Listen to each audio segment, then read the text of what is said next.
Hello, and welcome to your Linear Regression Part 2 in Python lecture. So I'm going to go ahead and run our imports as our first thing that we always do, and then I'm going to go ahead and read in our data. Beautiful. Okay, so this might look very familiar to the Beyonce example that we did before, but now we're actually including a bunch of other artists, but we have the same Spotify data, including like danceability, energy, key, loudness, etc. that we did before. So now that we've loaded in our data and looked at it, let's go ahead and see how big our data frame actually is. So we're going to say m, the name of our data frame, dot shape, which is an attribute that will tell us the number of rows and the number of columns in our data frame. So we can see that it has 14 columns and 2,553 rows. And that number is especially important today as we talk about different ways to do model validation, where we split our data into more than one bunch. Let's first talk about train test split, which is the simplest way to do model validation. So we are going to first create a list of all of the variables that are going to be our predictors. And these are the same as last time with the addition of duration in milliseconds. Now, the way that we do train test split is actually with the train test split function that is provided to us in Python. This function basically takes all of our data and splits it into a training set and a testing set. And it outputs 4 things in this specific order. It outputs the training set for our predictors, the testing set for our predictors, the training set for our outcomes, and the testing set for our outcomes. And what we do is we use that train test split function and we give it our predictors, all of them, and our outcome. And then we also tell it how big we want our test set to be. And there's no golden way to choose this that's going to be perfect every time. It depends a little bit on the size of your data. However, we often see things like an 80-20 split with 20% being in the test set. So that's what I'm going to do here. And you're telling it the proportion to put in your test set with this argument. So let's go ahead and run that. And then just for fun, let's look at xtrain.shape, because we want to see how many rows are in our training set. So as is expected, 80% of our rows, or 2,042, are in our training set. And if we do the same thing with xtest, we will see that the remainder, 511, are in our test set. So let's take a look a little bit closer at our xtrain. So we'll say xtrain.head. And we can see that this looks exactly like our data frame, but it just has only the predictors and only the rows that are included in our training set. Now, we can use these to build and train our model. Remember that because we want to validate our data or like see how it performs on unseen data, we are not going to use any part of our test set to build our model. We're going to wait to use that until we're assessing the performance of our model later. So only the training set is used in the actual fitting of the model. However, everything else looks very similar to what we did last time. So we're going to create a model. I'm going to say model equals linear regression. And then, of course, we have to say what we want to fit our model with. Again, because we don't want to touch the test set at all, we're going to say model.fit xtrain. Oops, there we go. Train y. Goodness, y train.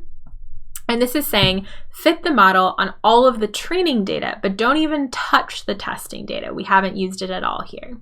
So we can go ahead and run this. This is going to fit our linear regression model. As before, we can grab predictions from this model with the .predict function. And in this case, I'm actually going to grab the predictions for the test set because I want to know how well our model did, not on the data it was trained on, but on data it's never seen before. So we can do that by using .predict and just giving it xtest instead of xtrain. So let's go ahead and run that.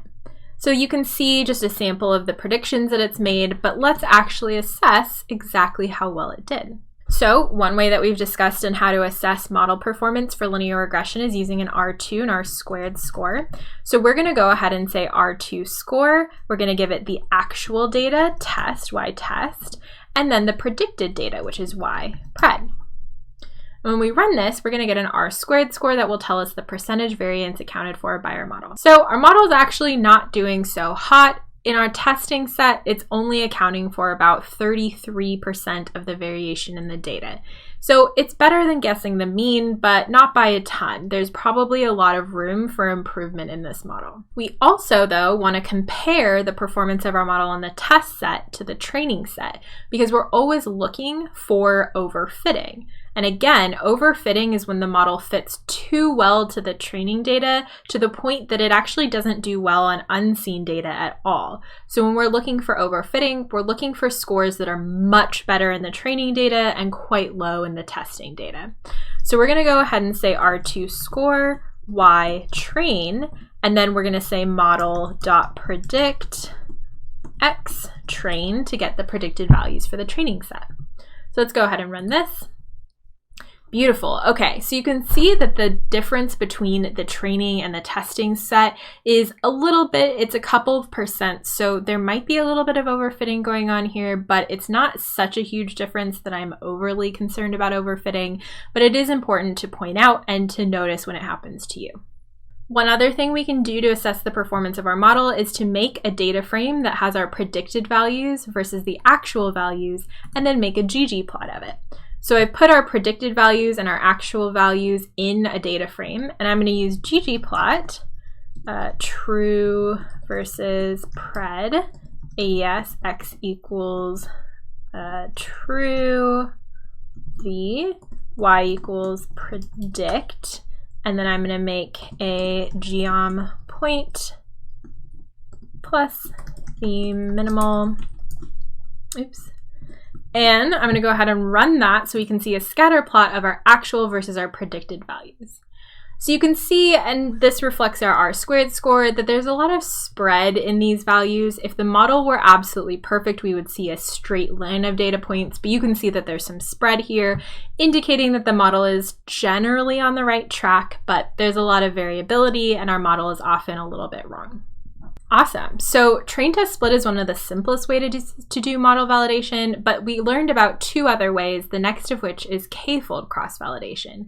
Now, k-fold is really useful because it lets us, unlike train test split, to take advantage of all of the data at some point or another, because we're actually training k different models and looking at the performance of the train and the test set on all of those different models. The first thing that we need to do in order to do k-fold is to create an empty k-fold object.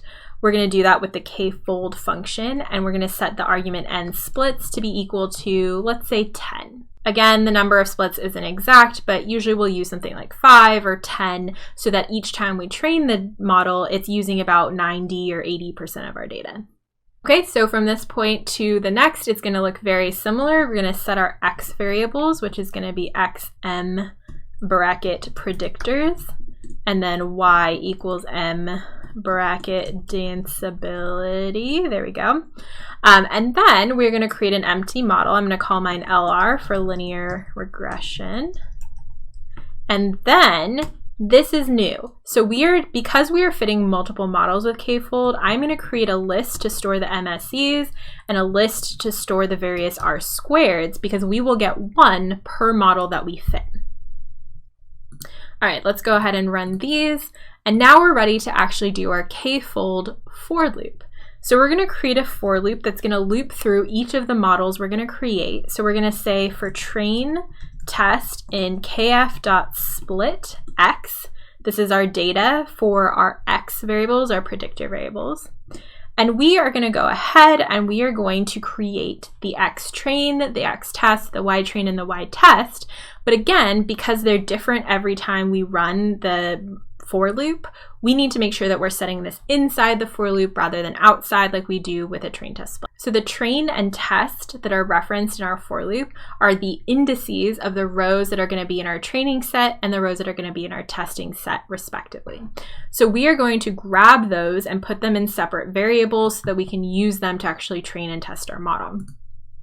Remember that because x is a data frame, we're going to use the .iloc function. Y is currently not a data frame, so we don't have to use iloc. Okay, so now that we have our training and our testing set, we can build our model. So we're going to do that very similarly to how we have before. We are going to say model equals LR, that's the empty model we created above, LR.fit x train, y train.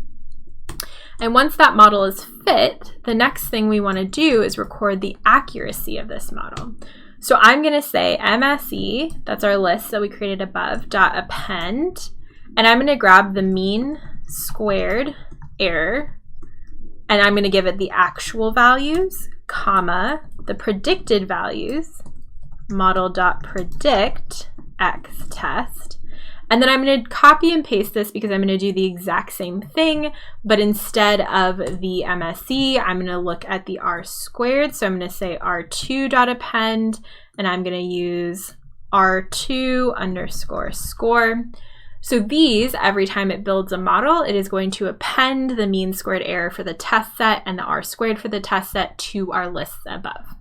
Now that that's done running, we can go ahead and look at the MSCs, the different mean squared errors, and this will print out one for each model that was fit. Because we had 10 folds, we will have 10 MSCs, and these can be interesting to see like the variability of the different MSCs we get. However, we're more often interested in the average mean squared error for the test set, and we can grab that by using the np.mean function and just taking the mean of that list. So you can see that on average, the mean squared error for these models was about 0.168. So not horrible, not great. But we can also pull the np.mean R squared value. And this tells us, ooh, this is only accounting for about 20% of the variance in our data, which means that while this model is doing better than predicting the mean, it is not doing better by that much. And this model isn't actually that great at predicting danceability. Last but not least, we're going to talk about leave one out cross validation, which, as we discussed before, is basically k-fold where each fold is a single data point. So we're going to create an object called leave one out, and this is going to act like our k-fold object to split our data for us. And then I'm going to create a model, LR equals linear regression. And finally, I'm going to create an empty list like we did before to store our mean squared errors. The reason why I'm not creating a list for the R squared scores is because you actually can't calculate an R squared for the test set if there's only one data point in the test set. However, we can in the k-fold case, so that's why we did it there and not here. So the rest of this actually looks very similar to what we did with k-fold. We're going to say for train test in LOO dot split, and then X, we're using the same X as before, and that begins our for loop. The first part of our for loop looks exactly the same as for k-fold. We're going to create our train and test sets for X and Y, but then we are ready to create our model. So we're going to say model equals LR dot fit X train, Y train, because again, we don't want to touch the test set at all yet. But once we've trained our model, we're going to record the accuracy, and we're going to do that by saying MSE.append, and then we're going to say we're going to say mean squared error, and we're going to say Y test, those are the actual values, and then grab the predicted values, model.predict X test. And then we can run both of these cells, run. And as before, we can now grab all of the mean squared errors or the average mean squared error of all of our test sets. Now, you might notice that this model is taking a little while to run, and hopefully it makes sense intuitively as to why that is. It's because instead of only fitting 10 models, we're fitting one per data point, which means we're actually fitting thousands of models, which, even though they're simple models, takes a long time. But they're finally done, so we're going to print out np.mean MSE, and this will give us the mean squared error for all of our models. And you can see that it's actually pretty similar to above. We have a mean squared error of about 0.0157, which means that, as is the case before, our models are not doing great at predicting danceability for this data set. Okay, the last thing that I want to talk to you about is data leakage. And this is something that can happen if some of the information from our test set gets leaked into our model.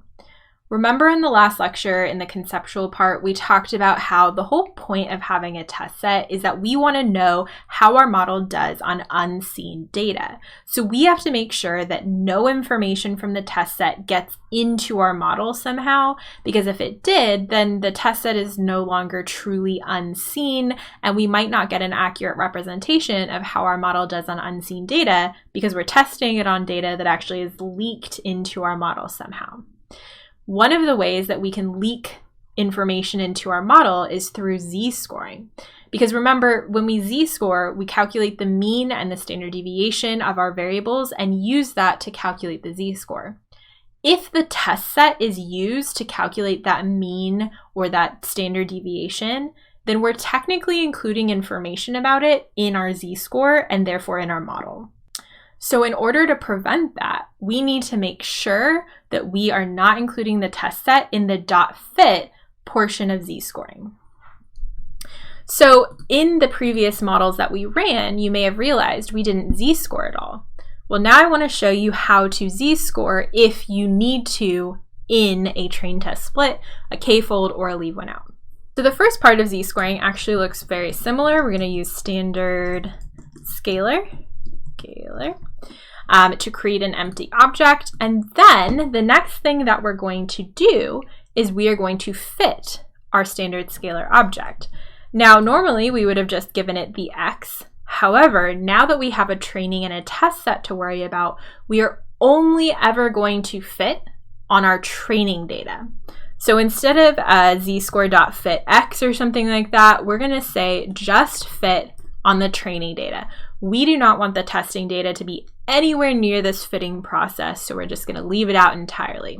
So once we run this, you can see that we have calculated the mean and standard deviations using only the training set, so we are good to go. We can actually use this z-score object to actually create the z-scores for both the training and the test set. The important part is that we didn't use the test set to fit our z-score object. So we can do this by saying xztrain equals z-score.transform xtrain. And similarly, we can say xztest equals z-score.transform xtest. So once we run these, this will have the z-scores for both the training and test set, but we will not have leaked any of the information from the test set into our model. All right, last but not least, I want to show you how to z-score if you need to when you're doing k-fold or leave one out. Because k-fold and leave one out look so similar code-wise, I'm just going to show you on k-fold, but it'll look exactly the same for leave one out. So all of this should look familiar because this is what we've done before, but now we're going to add z-scores into the mix. So if you want a z-score when doing your k-fold or leave one out, what you're going to do is after you've created your train and your test set, but before you fit your model, you can z-score. So we can say z equals standard scalar. And then, similar to how we have before for the train test split, we would say z.fit. And again, only going to fit on the training set. I never want to see you fitting on the test set.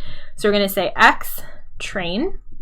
And now, as we did before, you can use this to actually create the z-scores for both the train and the test set. So we're going to say xztrain equals z.transform xtrain, and xztest equals z.transform test.